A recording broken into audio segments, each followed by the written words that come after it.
इसलिए मैं बहुत बेबाकी से खुले तौर पे बोलता हूँ कि अभी हर सनातनी को और हमारे समुदाय को चादर और फादर, ये दोनों से संभलने की जरूरत है।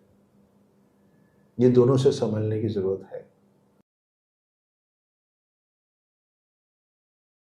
तो आज का पॉडकास्ट मेरे लिए बहुत खास है और उसके दो रीज़न हैं। एक तो जो इस टॉपिक पे हम लोग बात करने वाले हैं वो खुद मुझे बहुत पसंद है, it's religious and mythological both. और जिनसे हम बात करने वाले हैं उनका मैं खुद फैन हूँ।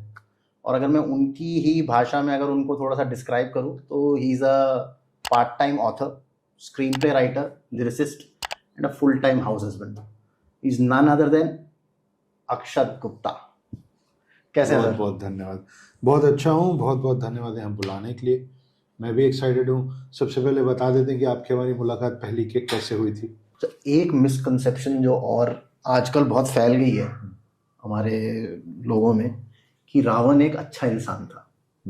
मतलब अब दिखाया जाता है कि रावण ने गलती करी, उसने सीता मैया का हरण किया, लेकिन वो इतना ज़्यादा अच्छा था कि उसने उनको कभी टच नहीं किया। लोग ये नहीं जानते कि वो उनको टच कर ही नहीं सकता था। तो उसको जब एकदम से अच्छा राजा बता दिया गया है और अच्छा कि वो अपनी लंका के लिए बहुत अच्छा था और उसको मालूम था कि श्री राम आएंगे और वही मुझे मोक्ष प्राप्ति करवाएंगे, तो इसके पीछे ये क्या सच है या रावण वाकई में एक अच्छा राजा था? क्योंकि जब बचपन में हम लोग सुनते थे तो हमें तो बोला भाई बुराई का रावण है। देखिए, विद्वान होना और अच्छा व्यक्ति होना, ये दो अलग अलग बात है। एक बहुत ही बेवकूफ़ इंसान, अनपढ़ गंवार व्यक्ति एक बहुत अच्छा इंसान भी हो सकता है, और एक विद्वान इंसान बहुत बड़ा धूर्त भी हो सकता है। इनफैक्ट जो जो जितना ज़्यादा समझदार होगा ना, जो जितना विद्वान होगा, वो उतना बड़ा धूर्त बनेगा, क्योंकि उसको समझ है ना लोगों को कैसे मैनिपुलेट करना है। यहाँ से तेज है ना वो। तो ये जो दो बातें है ना, कि रावण विद्वान था और रावण बहुत अच्छा था, ये दो अलग अलग बातें, इसको मिक्स कर लिया गया है। लेकिन ये कहीं नहीं लिखा है और ये हो नहीं सकता कि जो विद्वान आदमी, तो वैसे फिर आप बोलेंगे उसामा बिन लादेन तो बहुत पढ़ा लिखा था, इंजीनियर था। तो घोषित कर दें, कैसे करें मतलब। तो ये एक बहुत बड़ा मिसकंसेप्शन है, और ये मिसकंसेप्शन नहीं है एक्चुअली। आप और हम रह रहे हैं कलयुग। राक्षस, रावण कौन था? राक्षस था।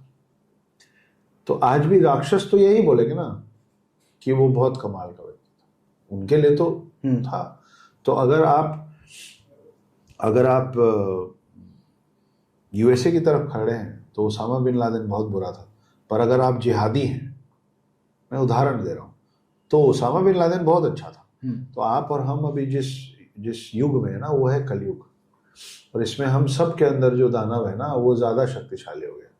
तो हम लगे रहते हैं जस्टिफाई करने में कि नहीं नहीं, ऐसा नहीं जी, वैसा नहीं जी। उस समय ग्रे एरिया नहीं होता था। आजकल की फिल्मों में, आजकल की कहानियों में ग्रे एरिया होता है। उस समय बड़ा ब्लैक एंड व्हाइट चलता था। वो त्रेता और द्वापर की बात हो रही है ना। जो सच्चा है सही है, वो सच्चा है सही है, दूसरी तरफ जो गलत है वो गलत है। तो ऐसा नहीं है कि रावण की वो पहली गलती हुई थी। हमको ये समझना पड़ेगा कि विष्णु जी अवतार राम का लिए इसलिए थे कि उनका मूल उद्देश्य था रावण को मारना। अति मचा रखी थी उसने। तो अति तो पहले से मचाई थी ना। तब ना ये निर्णय लिया गया कि जाओ भाई तुच्छ मानव बन के। और वो राम तुच्छ मानव ही थे। वो अपनी करनी से मर्यादा पुरुषोत्तम राम बन के उनको भगवान की श्रेणी में रखा गया। मैं ये नहीं कह रहा हूँ कि वो विष्णु अवतार नहीं थे, है ना। मैं बहुत साफ साफ कह रहा हूँ। देखिए, रावण ने जब ये वरदान मांगा था ना कि मेरे को ना ये मार सकता है, ना वो मार सकता है, ना कोई गंधर्व मार सकता है, ना कोई देवी देवता मार सकते हैं, कोई नहीं मार सकता। तो ब्रह्मा जी ने बोला था कि और पर तुमने मानव तो इंसान को तो जोड़ा ही नहीं, ओवर कॉन्फिडेंट। तो बोले वो तुच्छ मानव मेरा क्या ही बिगाड़ लेंगे कभी, ये कहा था। अब इनकी मजबूरी हो गई सबकी, भगवानों की, कि भैया इसको मारने वाला कोई तुच्छ मानव ही हो सकता है। तो राम जब विष्णु अवतार में है ना, तो उनको याद नहीं था, उनको नहीं पता था कि वो विष्णु अवतार राम, नहीं मालूम था उनको। अच्छा, ये मुझे भी नहीं आइडिया था। मैं आपको बता रहा हूँ। जैसे कृष्ण के बारे में तो बताया जाता है कि उनको तो मालूम था कि वो उनको कौन है। बचपन से मालूम था राम विष्णु अवतार थे, ये सत्य है। लेकिन राम को ये नहीं पता था कि वो विष्णु अवतार है। क्यों? क्योंकि अगर राम को पता चलता कि मैं विष्णु अवतार हूं, तो फिर वो मानव तुच्छ नहीं रह जाता ना। फिर वो तुच्छ कैसे होता? लेकिन शर्त तो ये थी ना कि एक तुच्छ मानव मारेगा। तो वो अपनी करनी से मर्यादा पुरुषोत्तम राम बन के भगवान की श्रेणी में आए।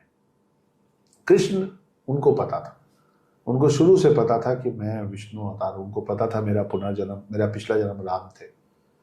अभी मैं एक किसी पॉडकास्ट में मैंने बोला भी कि कृष्ण भगवान जितना माखन अपने ग्वालों के साथ मिलकर चोरी करते थे, उसमें से बहुत सारा मक्खन अपने गांव के बंदरों में बांट देते थे। इसलिए बांट देते थे क्योंकि बचपन में उनको पता था कि पिछले जन्म में मैं राम था और वानरों ने मेरा बहुत साथ दिया था राम सेतु बना के सीता को। तो वो हमारे तो भगवान भी ग्रेटफुल रहते हैं यार हैं, हमारे तो भगवान भी थैंक यू करते रहते हैं एक दूसरे से। कितनी अच्छी बात। अभी हम लोग जब ये अवतारों की बात कर ही रहे हैं, थोड़ा सा एक 10 अवतार जो हैं विष्णु के जी, वो थोड़ा सा एक्सप्लेन आप कर दो कि कौन पहले आया और क्या उसकी जरूरत थी उस टाइम पे।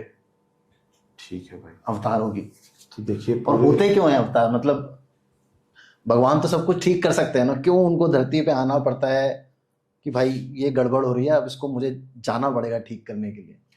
आप कितने भी शक्तिशाली हों, अगर आपके कार का इंजन खराब हुआ है तो आपको बोनट खोल के अंदर सर तो डालना पड़ेगा करेक्ट है ना?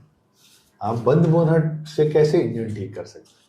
तो अर्थ गोल गोल घूम रहा है, एक इंजन चल रहा है, तो इंजन में प्रॉब्लम आती है तो इंजन के अंदर आना पड़ेगा। बाहर से बैठ के इंजन ठीक नहीं हो सकता, पहली चीज़। दूसरी, अवतारों की बात कर लेते हैं। तो क्या है कि ये तो साइंटिफिकली भी प्रूव्ड है कि अर्थ में पहले सब कुछ पानी था, है ना? मतलब लैंड ऊपर नहीं था, पूरा 100% land was submerged in water. तो जब लाइफ की शुरुआत होगी तो पानी से ही होगी। तो इसीलिए जो पहला अवतार थे वो मत्स्य अवतार थे, है ना? तो वो मछली थे।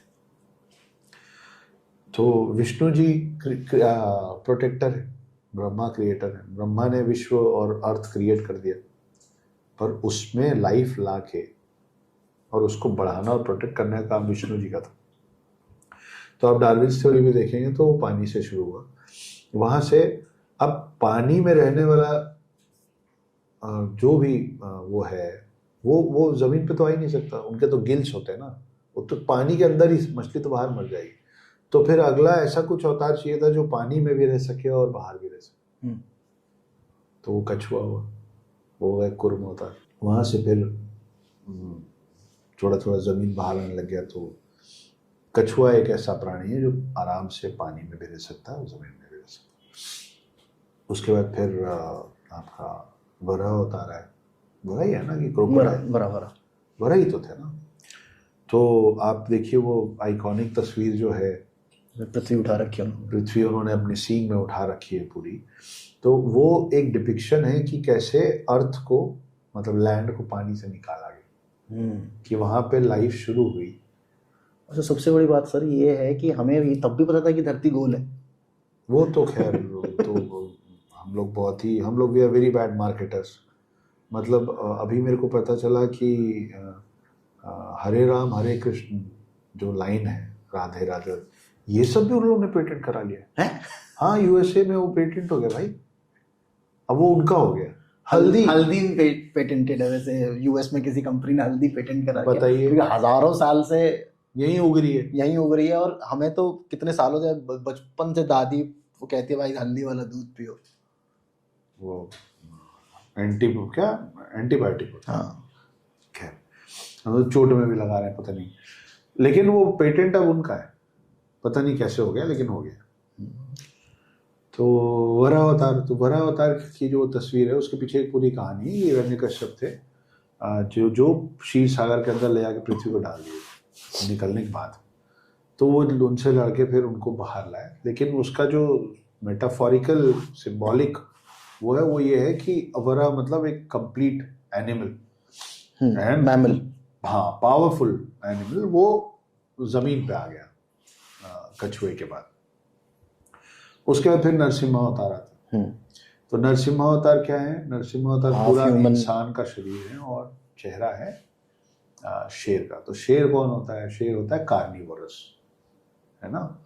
तो वो उस समय की बात हो रही जब अर्ली मैन को कल्टीवेशन नहीं आता, जब वो सिर्फ मांस खाते थे हम। इसीलिए अभी भी हमारे कैनिवल टीथ बचे हैं उस समय के, है ना। ठीक है, प्रोग्रेस हो रहा है, लेकिन तब से फिर वहाँ से फिर बाकी सब नॉर्मल होने लग जाते हैं कि वामन थे उसके बाद। हाँ, वामन अवतार थे। तो वामन अवतार का मतलब ये है कि जब जब शुरू में अध्यात्म और सत्युग टाइप का समय शुरू हुआ था, कि जब सब मतलब गुडी था सब, तो हर किसी में एक बच्चा वास करता था। छोटे मतलब हम वो डिपिक्शन है कि हाइट में छोटे थे। वो तो इसलिए बने थे कि वो राजा बाली को ये समझाना था कि भाई तुमको अगर ये लगता है कि तुम सबसे ज्यादा शक्तिशाली हो, तो तुम जो जीते हो उसको मैं 3 पग में खत्म कर 3 पग में नाप दूंगा। वो उसके लिए था। लेकिन वहां से फिर हमारी बुद्धि क्षमता बढ़नी शुरू हुई। फिर जब हम और आगे बढ़े तो फिर हम परशुराम बने, फिर हम राम बने, हम कल्टीवेशन सीखे। तो भाई हमारे पास औजारों और हथियारों की कमी तो नहीं थी, तो क्यों बलराम हल लेके खड़े होते? बलराम को आप कुछ भी दे सकते थे, वेपन्स की कमी नहीं है ना हमारे पास, तो वो हल लेके खड़े। वो हल लेके इसलिए खड़े हैं कि फिर ये समझाया गया कि भाई अब नरसिम्हा अवतार को भूलिए, वेजिटेरियन बनिए, कल्टीवेशन कीजिए। तो ये पूरा है। और कल की अवतार आखिरी में आने वाले हैं। मतलब इसके पीछे कोई ऐसा रीजन नहीं है, सब साइंटिफिक प्रोसीजर है लाइफ का शुरू से लेके। देखिए हमारे धर्म में शुरू से ना हर बात को समझाने का तरीका कहानी किस्सों से। आपको मुझे सुनना इसीलिए अच्छा लग रहा है क्योंकि मैं अपनी बात को सिर्फ एक लाइन में ये नहीं बोल देता हूँ कि ये थे, फिर ये थे, फिर ये थे, फिर खत्म। मैं बता रहा हूँ आपको कि क्यों, कैसे, कब। तो मैं अपनी बातों को कहानियों से जोड़ के इसलिए समझाता हूँ क्योंकि वो आपके और मेरे दोनों के डीएनए में। लोग समझते भी हैं और लोगों को याद रहती है, कहानी तो याद रहती है ना। इसीलिए हमारे डीएनए में कहानी सुनना और कहानी सुनाना दोनों 5000 साल पहले से हम डॉक्यूमेंट करना शुरू किए। उसके पहले तो सिर्फ मुंह जबानी बात चलती थी ना, मौखिक तौर पे ही सारी श्रुतियां, सारी स्मृतियां, सारे वेद, सारे पुराण कंठस्थ करके लोग जनरेशन टू जनरेशन एक दूसरे को सुना के याद करा रहे थे। तो आपको और मेरे को समझ में नहीं आ रहा है कि मैं कैसे कहानी सुना लेता हूँ और आपको मजा क्यों आता है इतना सुन। वो हमारे अंदर है, हमारे पूर्वजों से। वो अंदर में आपके जो डीएनए बैठा हुआ है ना, वो बोलता है हाँ ये इस भाषा को मैं पहचानता हूँ। ये कहानी से कहानी करके काम की बात समझाने की भाषा मुझे आती है। मैं अभी किसी का एक आर्टिकल पढ़ रहा था, उसमें भी उन्होंने यही बताया कि जैसे जो चंद्रमा थे उनकी 21 बीवियां थी जो दक्ष की पुत्री थी, पर उनमें से रुक्मणी को वो ज्यादा पसंद करते थे, तो ज्यादा समय रुक्मणी के साथ ही बिताते थे। तो उसका भी एक रीजन है, क्योंकि जितने भी हमारे नक्षत्र हैं उसमें चंद्रमा सबसे ज्यादा समय रुक्मणी नक्षत्र में बिताता है। बिल्कुल, ये सब कहानियों के तौर पे कहानी मतलब साइंस है, लेकिन उसके पीछे की जो स्टोरी है वो आप याद रखें। अब आप देखिए सूरज की किरणें कितने रंग होते हैं रेनबो में? 7। आप देखिए आपके सूरज के पास जो रथ है उस पे कितने घोड़े हैं? 7 वो उनका जो सारथी है उसका नाम अरुण है। अरुण अपाहिज है, अरुण का नीचे का पैर नहीं। ये तो बहुत ज्यादा आपने डीप की बात बता दी, ये मुझे नहीं पता था। अच्छा, तो आपको मजा आएगा सुन के। सुनाइए। तो 7 घोड़े इसीलिए हैं क्योंकि किरणें 7 है ना, रंग 7 होते हैं ना। तो वो फिर सिंबॉलिक है कि सूरज के 7 घोड़े, मतलब वो सूरज के पहले तो किरण पहुंचती है ना, तो वो 7 घोड़े आगे चलते हैं। उन 7 घोड़ों को चलाने वाले जो सारथी हैं वो हैं अरुण। अरुण नीचे से अपाहिज है, उनका नीचे का बॉडी है नहीं। अरुण कौन है? अरुण है गरुड़ के भाई। अच्छा, गरुड़ के सगे भाई। तो ऋषि कश्यप जो थे उनकी बीवियां पत्नियां ज्यादा थी, पर 2 ऐसी थी जिसमें से एक का नाम था कद्रू और मैं दूसरी का नाम अभी मुझे याद नहीं आ रहा है, हालांकि मैंने कई बार बोला हुआ है। थक गया हूँ आज सुबह से बहुत सारा ज्ञान देते। तो उन्होंने कद्रू गई और बोली कि मैं आपकी इतनी सेवा करती हूँ तो मेरे को वरदान दीजिए। बोले मांगिए क्या? बोले मुझे 100 अंडे चाहिए मेरे पुत्रों के उसमें, जो कि बहुत ही विशाल और बहुत ही शक्तिशाली। तो ये आपकी मानसिकता दर्शाती है कि आप जैसे होते हैं ना, आप वैसी चीजें ही मांगे। वो कुछ भी मांग सकती थी, पर उन्होंने बोला मुझे 100 सर्प चाहिए।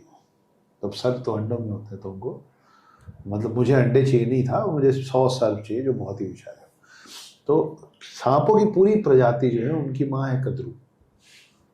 पृथ्वी में सांप जब आए हैं तो वो कद्रू के थ्रू आए। अच्छा। कद्रू की सगी बहन थी, जिनका मुझे अभी नाम याद नहीं आ रहा है, मैं आपको बता दूंगा, आप जहां मैं बोल रहा हूँ मुझे नाम याद नहीं है वहां लिख दीजिए। ठीक है। उनको पता चला वो भी बहुत सेवा करती थी ऋषि कश्यप की, तो वो गई, बोली कि मुझे भी वरदान दीजिए। मांगी क्या? बोले मुझे भले 2 ही बच्चे दीजिए, लेकिन उनसे शक्तिशाली। अच्छा। ऐसा? बोले ठीक है। तो उनको 2 अंडे मिले। अच्छा, उनको भी अंडे ही मिले? हाँ, उनको 2 अंडे मिले। तो सांप के अंडे जो है तुरंत हैच हो जाते हैं, जल्दी से निकल जाते हैं। तो उनको 100 अलग अलग उसमें रखा गया वार्मथ के लिए, एक एक करके फूटने लगे। दूसरी वाली जो थी उनको ऐसा हो गया कि अरे मतलब मेरे तो वो आउट ऑफ इम्पेशंस, सब्र की कमी के कारण उन्होंने अपना अब 2 में से 1 अंडा खुद फोड़ दिया। तो उसमें आधा बॉडी बना था। वो निकला और बहुत नाराज हो गया कि ये क्या कर दिया आपने, और वो उड़ के ऊपर चला गया। तो फिर उन्होंने दूसरे उसको हाथ नहीं लगाया। तो जो दूसरा निकले वो थे गरुण। तो गरुण बाद में बने विष्णु के वाहन, और अरुण जो है वो सूर्य के सारथी। सूर्य के सारथी। और गरुड़ ऑब्वियसली सांप से ज्यादा पावरफुल होता है। हाँ हाँ, और क्योंकि इन दोनों बहनों का टेंशन था, इसीलिए आज तक गरुण और सर्प का टेंशन ही चल रहा है। तो मुझे एक बात बताओ सर, ये जो हमारे 3 जो बड़े भगवान है, विष्णु, शिव और ब्रह्मा, इसमें से विष्णु ही अवतार क्यों लेते हैं? शिव क्यों नहीं लेते या ब्रह्मा क्यों नहीं लेते? नहीं, ऐसा नहीं, ब्रह्मा तो नहीं लेते हैं, क्योंकि ब्रह्मा का काम वहाँ खत्म हो गया था जहाँ उन्होंने सृष्टि की रचना कर दी। मेरे ख्याल से इसीलिए शायद उनको पूजा भी नहीं जाता, क्योंकि उनका नहीं, उनको पूजा इसलिए नहीं जाता है क्योंकि उनको शिव जी ने एक बार वो दे दिया था, श्राप दे दिया था कि तुम्हारी पूजा नहीं होगी। खैर, उसके पीछे क्या लगा, उसके पीछे की लंबी कहानी है, और उसमें कुछ 2-3 ऐसी छोटी बड़ी बातें हैं जो मेरे को एग्जैक्टली पूरी याद भी नहीं। अगली बार आपको वो कहानी पूरी क्लियर बताऊं, पक्का। तो ऐसा नहीं कि शिव के अवतार नहीं हुए, बहुत अवतार हुए, शिव के अवतार हैं। अच्छा, पर उनके बारे में ज्यादा बातचीत। हनुमान जी शिव के अवतार हैं, उनसे ज्यादा किसी भगवान की बात नहीं होती। राम से भी ज्यादा हनुमान आज के समय में उन पे बात होती है। तो हनुमान जो है वो शिव अवतार है, और वो 7 चिरंजीवियों में भी आते हैं। तो ये दोनों तरफ आने वाले कम लोग हैं। जैसे परशुराम विष्णु अवतार में भी उनकी गिनती होती है और चिरंजीवियों में भी गिनती होती है। तो हर चिरंजीवी अवतार नहीं है। रावण का भाई विभीषण अवतार नहीं है, राजा बाली अवतार नहीं है, अश्वत्थामा अवतार नहीं है, ये 2 ही। कृपाचार्य अवतार नहीं है। तो विभीषण और कृपाचार्य भी चिरंजीवी हैं, ये आपकी बुक पढ़ने से पहले मुझे भी नहीं मालूम था।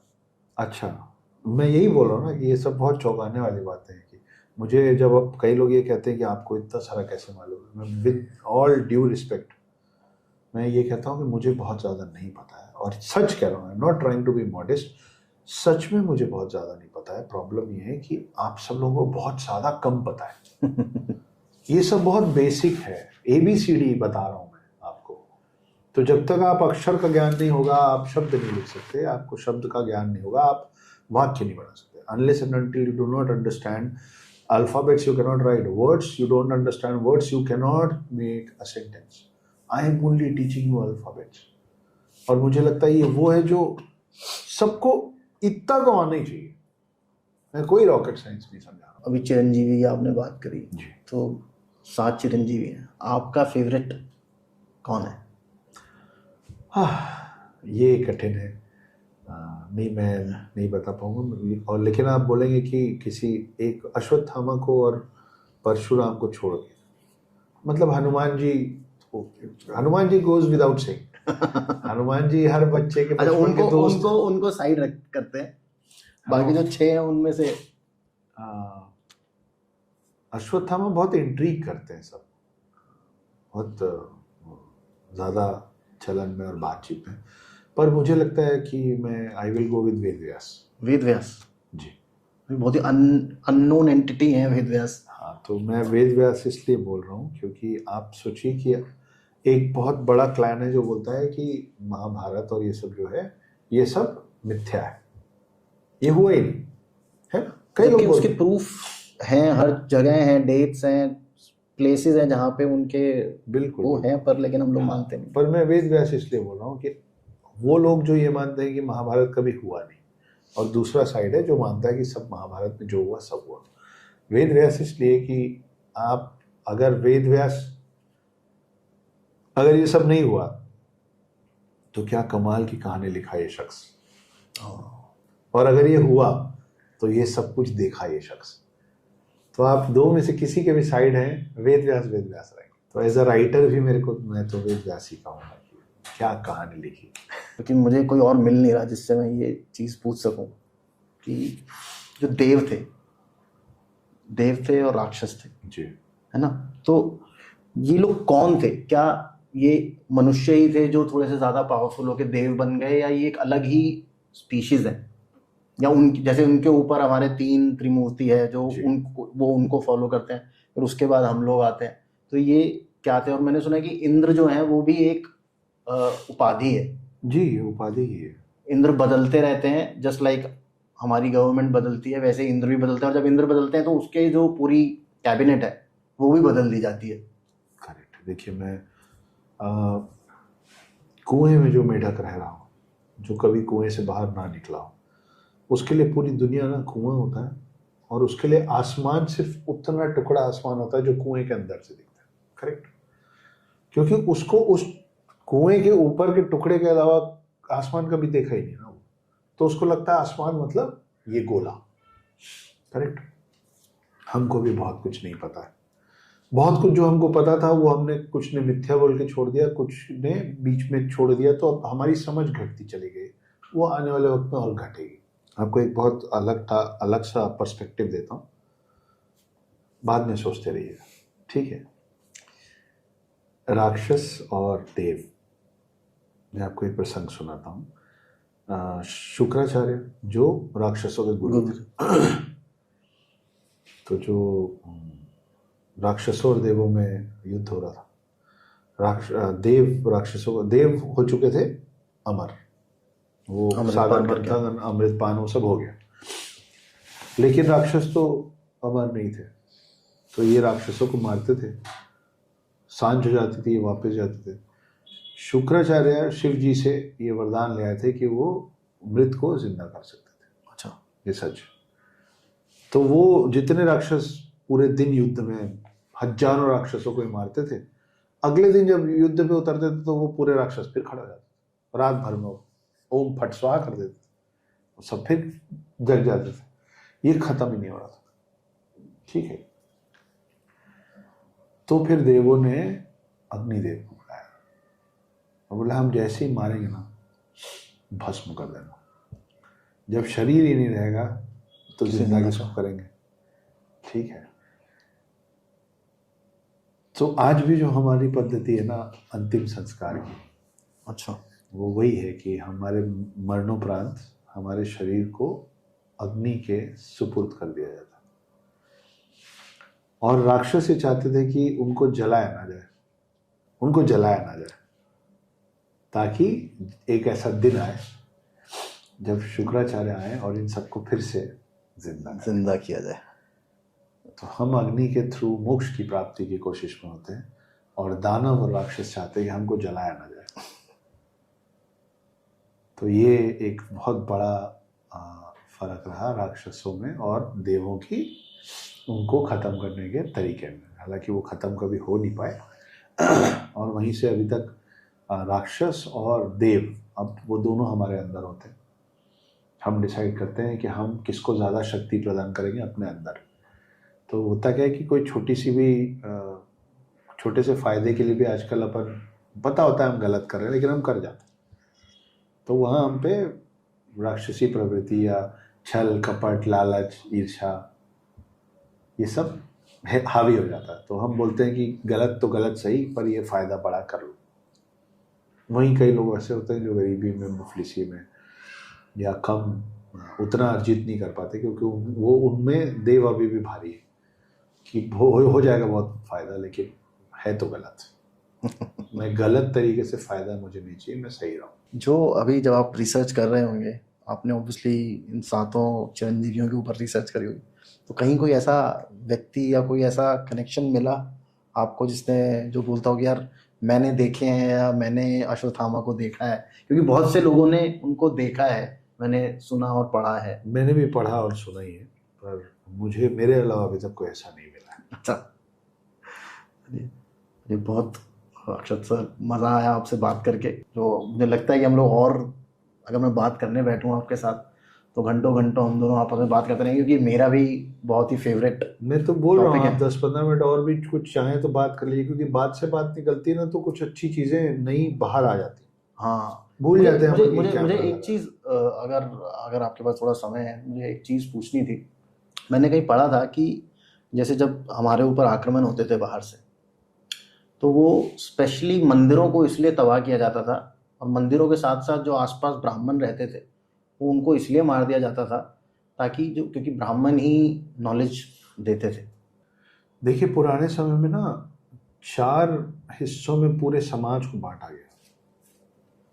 पहला था ब्राह्मण, ठीक है, ब्राह्मण होते थे यहाँ तक, एक शरीर के नाते अगर आप समाज को एक शरीर माने तो 4 हिस्सों में बांट दिया गया था। तो पहला हिस्सा था ब्राह्मण, दूसरा हिस्सा था क्षत्रिय।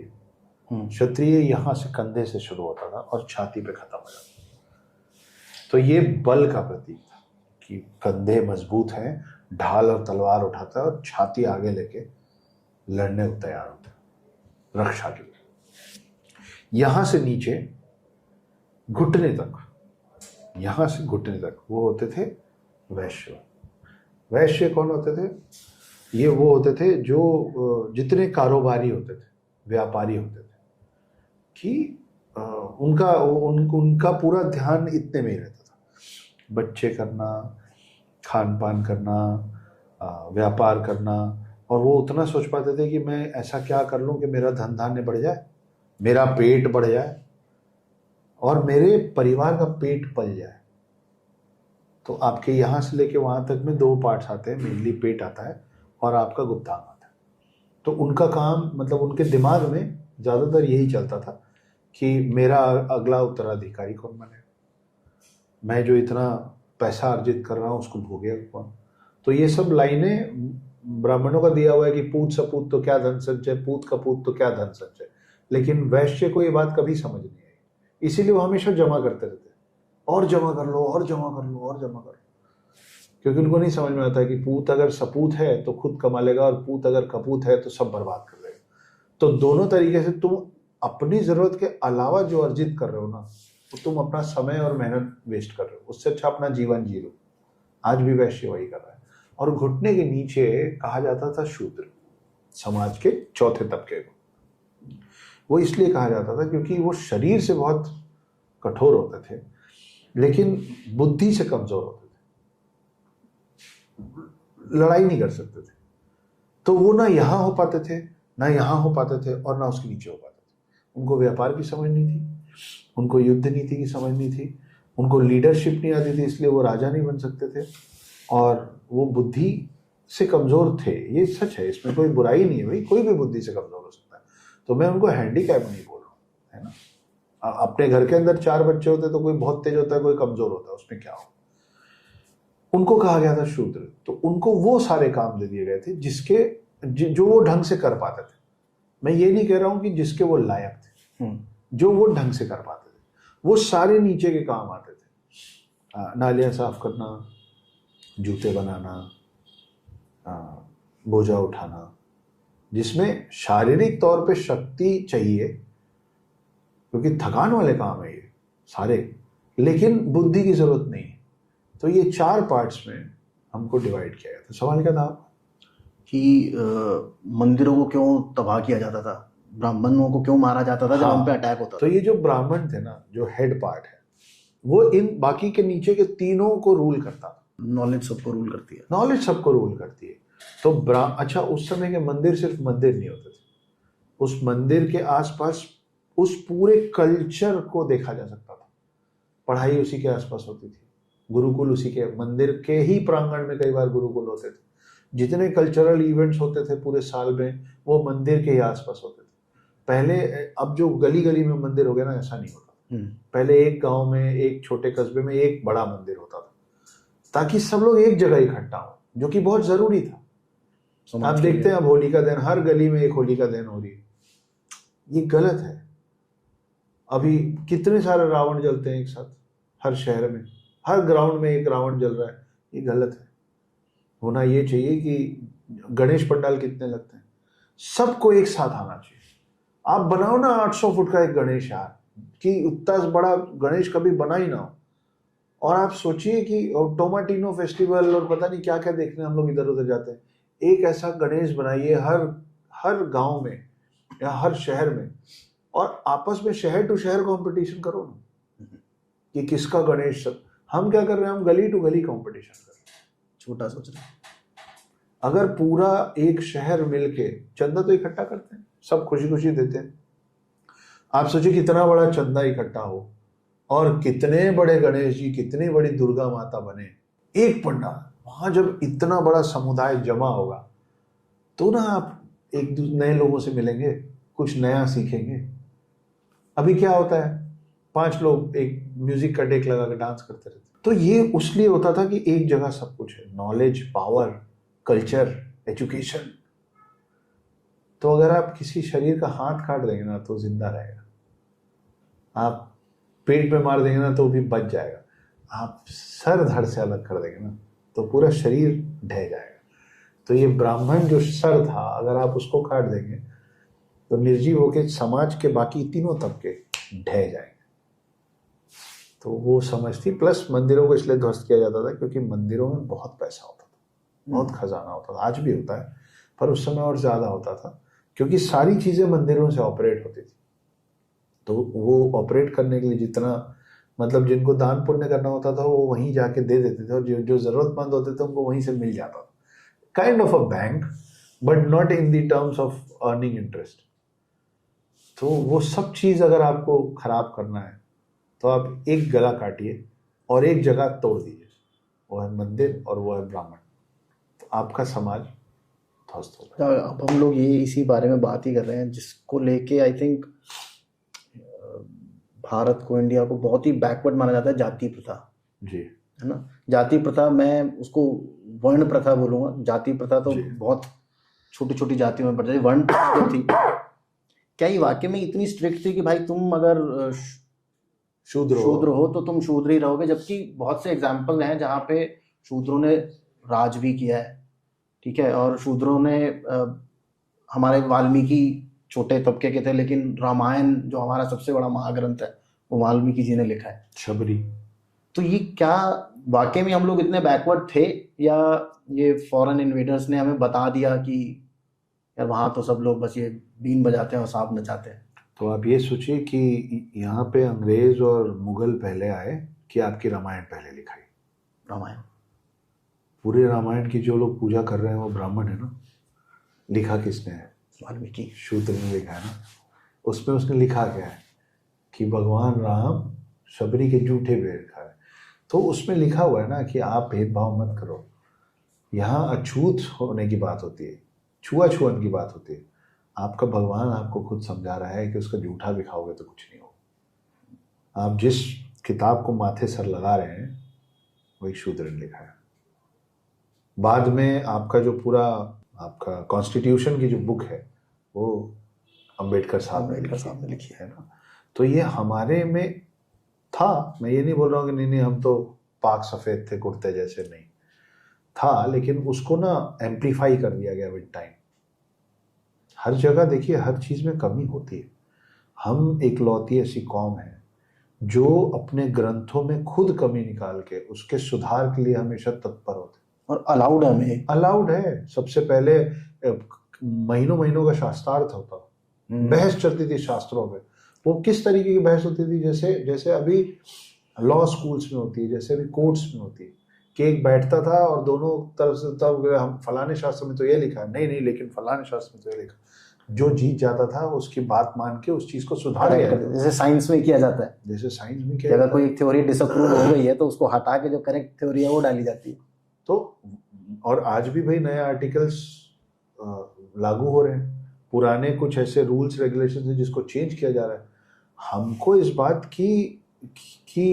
का फ्रीडम दिया हुआ है कि हम लिखा होगा भाई हमने कुछ, लेकिन हमारे आने वाली जनरेशन में जो चाहे बदल सकती है। लकीर के फकीर नहीं रहे हम कभी भी, ना अपनी वाणी में, ना अपनी सोच में, ना अपने ग्रंथों। जो गलत है उसको गलत बोलने की क्षमता और हम अगर अपने ग्रंथों में गलती निकाल के बोल सकते हैं कि गलत है, तो आप हमसे कैसे उम्मीद कर सकते हो कि हम आपके ग्रंथ पे नहीं बोलेंगे। दूसरों की जय से पहले खुद को जय करें, हमको मन की शक्ति देना, मन विजय करें। मैं अगर अपने आप में गलती देख के अपनी गलती निकाल सकता हूं आपके सामने, तो आपको तैयार रहना पड़ेगा कि मैं आपकी गलती निकाल दूं। अगर आप अपनी गलती नहीं सुन सकते हैं तो पहले आप मेरे को मेरी गलती निकालने से रोकिए, और अगर आप अपने बारे में कुछ नहीं सुन सकते तो आप मेरे बारे में कुछ मत बोलिए। अगर आप में सहनशीलता नहीं है अपने भगवानों के बारे में सुनने के लिए, तो आप मेरे भगवानों के बारे में बात मत कीजिए। मैं आपके दरवाजे नहीं आ रहा हूं आपको कन्वर्ट करने, आप मेरे दरवाजे मत आइए मेरे को कन्वर्ट करने। आई डोंट थिंक कि हम लोग कोई कन्वर्ट होकर हिंदू बन भी सकता है। हम हमारे हिसाब से तो हम ऑलरेडी सब लोग हिंदू ही हैं। आप सांस ले रहे हैं ना, तो आप हिंदू हैं। तो पीपल का पेड़ और बरगद के पेड़ की वजह से आप रात को जिंदा है ना, तो आप फिर कोई भी समुदाय के हो, सनातनी तो आप हैं। क्योंकि ये जो किताबें हमारी लिखी गई थी ना, ये हिंदू मुस्लिम के लिए नहीं लिखी गई थी, ये हर मानव के लिए लिखी गई थी। तो आपको पता हो या ना पता हो, आप उन चीज़ों को प्रोसेस कर रहे हैं, आपको भी वो सारी चीज़ें मदद कर रही हैं एक इंसान को इंसान रहने देने में। वो मेरी किताबें हैं। तो आप कुछ भी हो और कुछ भी ना हो, आप आस्तिक हो, आप नास्तिक हो, आप किसी समुदाय को मानने वाले हो, आप किसी रिलीजन को मानने वाले हो, आप सनातनी हैं, क्योंकि हमारी किताबें is the way of life. कोई ऐसा धर्म नहीं है, एक तरीका है जीने का जो बताता है कि क्या सही है क्या गलत है। आप आंख बंद कर लेंगे तो अंधेरा होगा आपके लिए, दुनिया में रात नहीं होगी। रात तब होगी जब रात का वक्त आएगा, अभी रात का वक्त नहीं आया। तो मैं बड़े खुले तौर पे बोलता हूँ, मैं आपको पता है हिंदू धर्म में कोई ऐसी पद्धति लिखी ही नहीं कि कन्वर्ट कैसे करें। किसको करेंगे सर कन्वर्ट? हमको जरूरत ही नहीं थी। हमारे रिलीजन में डिवोर्स और तलाक का कोई वर्ड ही नहीं, क्योंकि हम तो 7 जन्म मानते हैं, बंधन है ना, हम तो 7 जन्म मानते हैं। तो हमको कन्वर्जन ना, हमने कभी सोचा कि हमको किसी को कन्वर्ट करना। आपको हम अच्छे लगेंगे तो आप आके गले लग लीजिएगा, हम नहीं बोलेंगे कि इधर आओ गले लगने।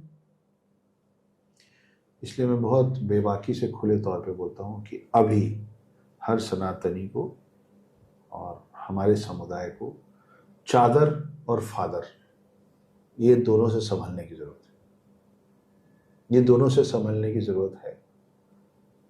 अगर आप कोई मेरे को ये समझा रहा है कि दूध चढ़ा देते हो शिव जी पे, इतना सारा दूध वेस्ट कर देते हो, किसी गरीब को दे दो, तो भाई तुम जाके किसी गरीब को चादर उड़ाओ। तुम मजार पे चादर क्यों चढ़ा रहे हो?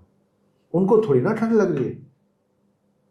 तो अगर आपकी बात वहां दूध वाली बात सही है, तो फिर आपको मेरी इस बात पे सर हिलाना पड़ेगा। अब पर हम लोग वर्ण प्रथा के बारे में बात कर रहे थे, तो मुझे एक कहानी और किसी ने सुनाई थी कि जब श्री राम का जब राज्याभिषेक हुआ, तो उनसे पूछा भाइयों ने कि भैया आपका राज्याभिषेक होना है, आपकी तरफ से कौन गेस्ट आप चाहते हैं कि आए? मेरी तरफ से कौन आएगा, सारा राज्य तो आ रखा है, मेरी तरफ से कोई नहीं है, आप जिसको आप बुला रहे हो ठीक है।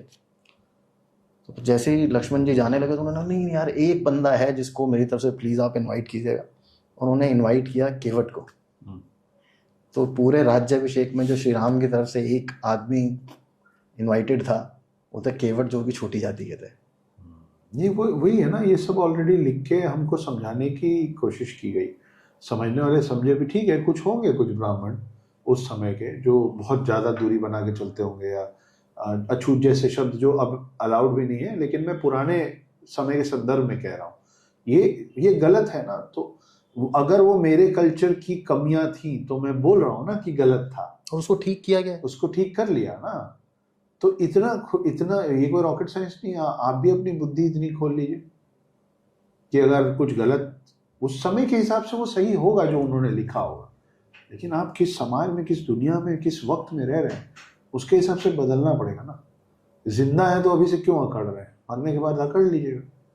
बहुत मजा आया आपके साथ बात करके। आई थिंक आपको भी उतना ही मजा आया हो, और बहुत आई अच्छा थिंक लगा। आप लोगों को भी बहुत मजा आया होगा ये एपिसोड सुन के। अगर आपको पसंद आया हो तो प्लीज़ लाइक कीजिए, सब्सक्राइब कीजिए हमारे चैनल को, सो दैट हम लोग और भी ऐसे एपिसोड्स बना सकें, अक्षत भाई को दोबारा हम लोग इनवाइट कर सकें। And thank you so much and keep watching. एक चीज मुझे जोड़नी है जस्ट, हाँ प्लीज। ये कहाँ डालना है वो आप देख लीजिएगा। पहली बात तो सभी आपके सारे दर्शकों के लिए, और जो लोग भी इसको देखेंगे, ये जो मेरी कविता है ना, प्रणाम मैं हिंदू हूँ, ये लिखी मेरे द्वारा गई है, लेकिन ये मेरी नहीं है, ये आप सबकी है। ये हर हिंदू, हर सनातनी के लिए लिखी गई है। ये मैंने अपने घर में रखने के लिए नहीं लिखी है। आप लोग इसको याद करें, स्टेजेस पे चढ़े, खुल के बेबाकी से बोलें, पर एक काम करें कि जब अभी ऐसा होने लग गया है कि कई लोग इस कविता को बोल रहे हैं स्टेज पे, बहुत खुश हो रहे हैं, लेकिन एज अ राइटर कम से कम मेरे को नाम दे दो यार, क्रेडिट दे दो। गुलजार साहब की लाइन बोलते हो, जावेद साहब की लाइन बोलते हो, किसी भी राइटर की ना, कबीर की लाइन बोलते हो तो बोला है कबीर के दोहे में ये लिखा हुआ है।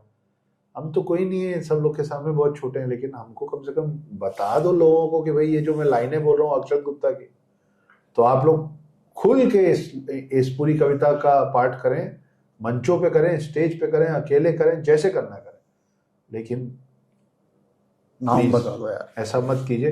राइटर बहुत मेहनत करता है, उसको उसका ड्यू क्रेडिट दीजिए, पहली बात। दूसरी बात, आप सब लोगों से मुझे द हिडन हिंदू के तीनों पार्ट्स में बहुत प्यार मिला, उसके लिए बहुत बहुत धन्यवाद सभी को। मेरी अगली किताब का नाम है द नागा वॉरियर्स, और वो रिलीज हो रही है अभी फरवरी में। अरे ये तो मतलब अब मुझे वेट करना पड़ेगा फरवरी तक जी, और वो 2 पार्ट में है, जिसका पहला पार्ट रिलीज हो रहा है फरवरी में। तो आप लोगों को द हिडन हिंदू पढ़ने में जितना मज़ा आया है, उतना ही मज़ा द नागा वॉरियर्स पढ़ने में भी आने वाला है। जितना प्यार आपने द हिडन हिंदू को दिया था, उतना ही प्यार मुझे आपसे फिर उम्मीद कर रहा हूँ मैं द नागा वॉरियर्स के लिए। तो खरीदिए, पढ़िए, फरवरी द नागा वॉरियर्स। तो अच्छा भाई ये 2 पार्ट में आएगी?